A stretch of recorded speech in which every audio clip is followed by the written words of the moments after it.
देश भर में शोक की लहर दौड़ गई है। भारत के दिग्गज उद्योगपति रतन टाटा का निधन हो गया है।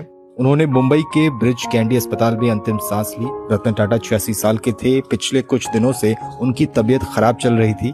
दरअसल बुधवार की शाम में उनकी तबीयत ज्यादा बिगड़ने की खबर आई थी, जिसके कुछ घंटे बाद ही उन्होंने दुनिया को अलविदा कह दिया। रतन टाटा का जाना देश के लिए एक बड़ी क्षति है। हालांकि उन्हें देश कभी भूलेगा नहीं। उन्होंने देश के लिए एक से बढ़कर एक कई बड़े काम किए। टाटा ग्रुप को ऊंचाइयों पर पहुंचाने में रतन टाटा की सबसे बड़ी भूमिका रही। उन्होंने देश और आम लोगों के लिए कई ऐसे काम किए जिसके लिए उन्हें हमेशा याद किया जाएगा।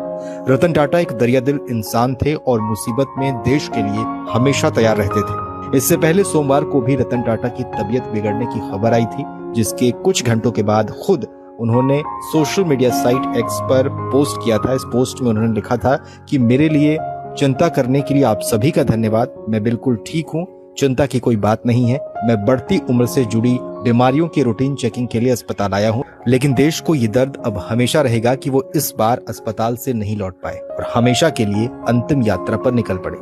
अरबपति कारोबारी और बेहद दरियादिल इंसान रतन टाटा 86 साल के थे। 28 दिसंबर 1937 को उनका जन्म हुआ था। वो साल 1991 से लेकर 2012 तक टाटा ग्रुप के चेयरमैन भी रहे और इस दौरान उन्होंने बिजनेस सेक्टर में कई कीर्तिमान स्थापित कर देश के सबसे पुराने कारोबारी घरानों में से एक टाटा समूह को बुलंदियों तक पहुंचाया। रतन टाटा की शख्सियत को देखें तो वो सिर्फ एक बिजनेसमैन नहीं थे, बल्कि एक सादगी से भरे नेक और दरियादिल इंसान थे। वो देश के लिए हमेशा आदर्श और प्रेरणा स्रोत रहेंगे। वो अपने समूह से जुड़े छोटे से छोटे कर्मचारी को भी अपना परिवार मानते थे और उनका ख्याल रखने में कोई कोर कसर नहीं छोड़ते थे। इसके कई उदाहरण मौजूद हैं। गौरतलब है कि रतन टाटा को 1991 में ऑटो से लेकर स्टील तक के कारोबार से जुड़े समूह टाटा समूह का चेयरमैन बनाया गया था। चेयरमैन बनने के बाद रतन टाटा ने टाटा ग्रुप को एक नई ऊंचाइयों पर पहुंचा दिया। उन्होंने 2012 तक इस समूह का नेतृत्व किया, जिसकी स्थापना उनके परदादा ने की थी।